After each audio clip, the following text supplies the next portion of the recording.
G'day and welcome to another episode of Kiwi Car Life, and today we have a rather interesting comparison. I'm going to be comparing my 2006 Honda Accord Euro with this. On the face of it, it looks like a sort of slightly different looking Corolla, but the difference is this is not a Corolla, this is actually a Toyota Blade, and the normal versions of these had a 2.4 litre 4-cylinder under the bonnet, but this one is a Blade Master, which means this tiny little Corolla sized hatchback has a 3.5 litre V6 engine under the bonnet, which is absolutely bonkers. In terms of exterior styling, obviously Toyota's design philosophy from this area was simple and understated. They didn't really come out with anything that was especially bonkers like some of the other manufacturers were doing, but overall I think that it is a nice looking car, and because this is the Master one, it has some slightly bigger wheels, it has a little bit of a lip kit and a little spoiler around the back, and it kind of has the Potenza inspired clear lights at the back there, which I think looks quite cool. In the case of my Accord, you guys have seen this car thousands of times now. It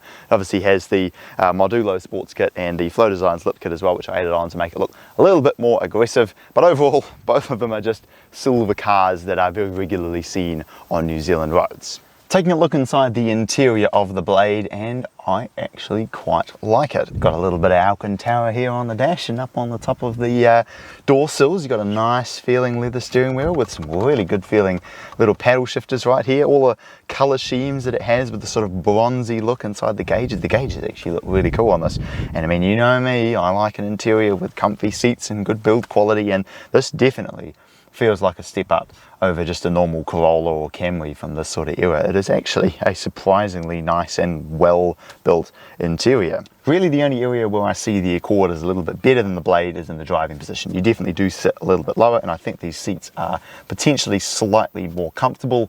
But in pretty much every other area, the Blade has the Accord well covered. The Alcantara on top of the doors and the gauges and all over the dash and everything just gives it a much more premium and classy feel, which actually really surprised me. I did not expect that at all.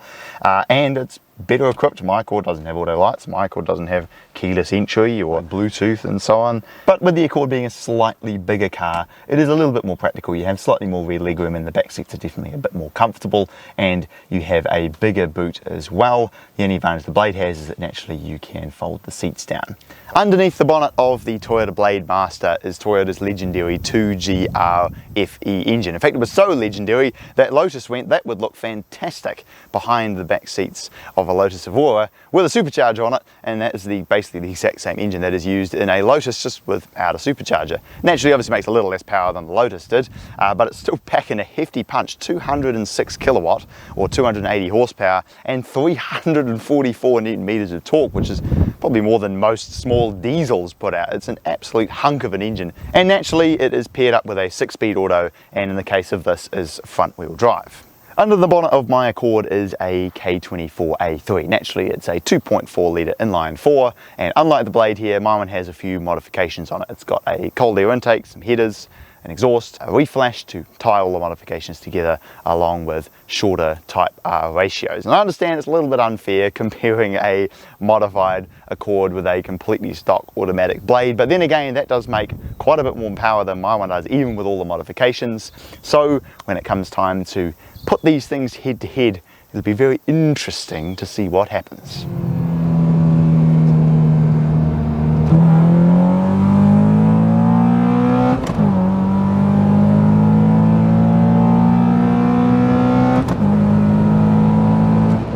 The Blade is mighty.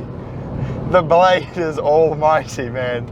The Blade Master. First things first, man alive, it is so quiet and comfortable. But what you guys all want to hear is, what does the old 2GR do? Well, this is the first time I've driven one too, so let's find out, eh?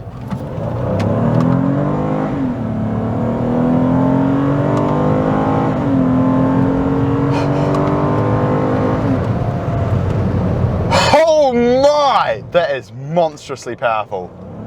Oh my goodness. Oh, it's got the kickdown thing. Holy!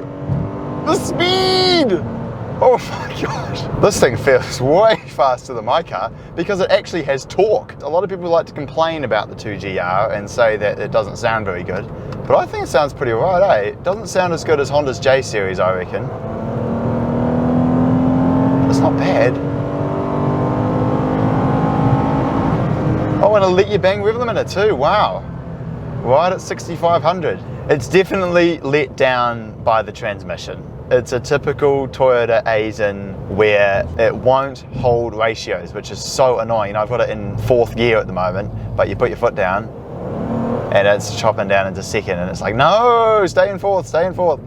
And so that would drive me absolutely up the wall. And it doesn't rev match downshifts, and then you have that huge lag between, you know, the pedals. It's only setting the maximum gear that it goes into rather than the actual gear that it's staying in, which means that it just doesn't really have that response that you want.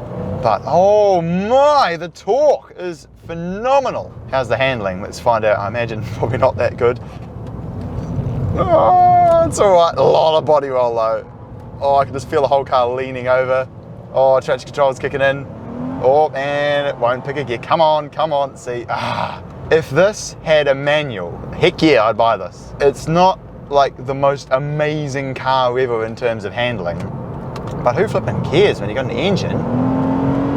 Oh my!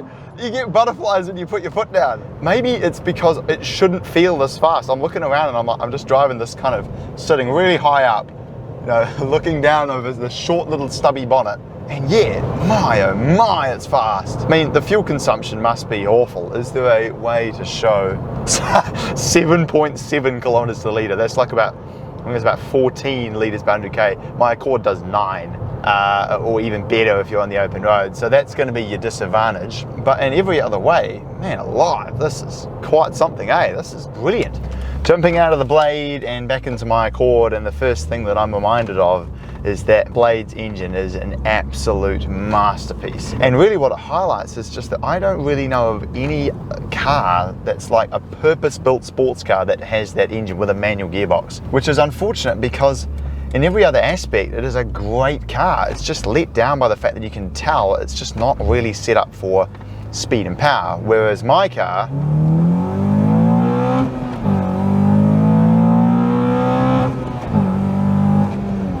while it's not quite as fast, this is still a much more exciting car. Everything about that Blade is pretty darn good. It's got a nice interior. I think it looks pretty good.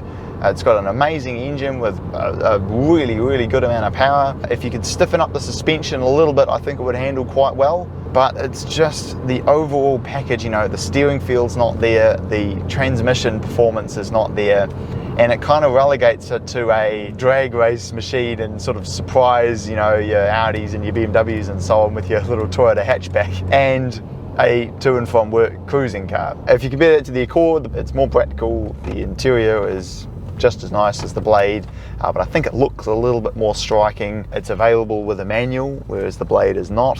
It probably has more modification potential. I imagine there would be more aftermarket parts available for the Accord than for the Blade. I could be wrong, but that would be my guess. And when you modify it, it becomes a much more exciting car, I think. The Blade like shocked me when I put my foot down, just because of the raw amount of power that it has.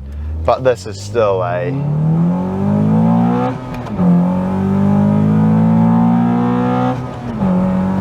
It's just like, oh yes, whereas the Blade is like, wow, because you just don't expect it, whereas this, you kind of do expect it and you get what you expect. But otherwise, I think that just about concludes this episode of Kiwi Car Life. If you want to see me comparing my Accord with a Legacy 3-litre R, then click over here.